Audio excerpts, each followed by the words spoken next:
জগন্নাথ মন্দির উদ্বোধনের পর থেকেই দীঘায় বেড়েছে পর্যটকদের ভিড়। সেই সঙ্গে সঙ্গেই দীঘার ভাড়া নিয়ে জুলুমবাজিও বেড়েছে বলেও অভিযোগ পর্যটকদের। দীঘার এক স্থান থেকে অন্য জায়গায় ঘুরতে গেলেই অতিরিক্ত টাকা দাবি করা হচ্ছে বলে অভিযোগ তাদের। একই অভিযোগ দীঘা থেকে মন্দারমণি বা তাজপুর যাওয়ার ক্ষেত্রেও। এবার তাদের সুবিধা দিতে চালু হলো যাত্রী সাথী অ্যাপ। ফলে তুলনায় অনেক কম বাড়তি ভাড়া এবং ঝামেলা ছাড়াই দীঘা এবং সংলগ্ন এলাকায় নিশ্চিন্তে ঘুরতে পারবেন পর্যটকরা। বুধবার গণেশ চতুর্থীর দিনেই দীঘাতে এই যাত্রী সাথী অ্যাপের উদ্বোধন করেন পূর্ব মেদিনীপুরের পুলিশ সুপার সৌম্যদীপ ভট্টাচার্য।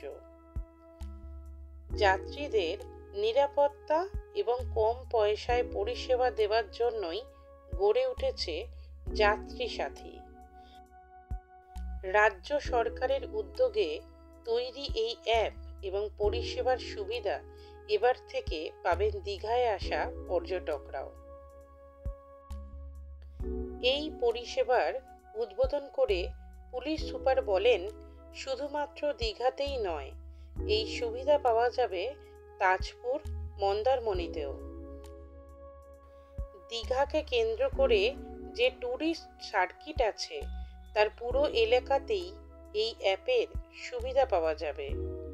এর ফলে এখানে ভাড়া নিয়ে যে জুলুমবাজির অভিযোগ ওঠে তা অনেকটাই কমবে। তিনি জানান, আপাতত ট্যাক্সি ছাড়া অটোর ক্ষেত্রেও এই অ্যাপের সুবিধা পাবেন দীঘাতে আসা পর্যটকরা। তাদের সঙ্গে স্থানীয়রাও এই সুবিধা পাবেন।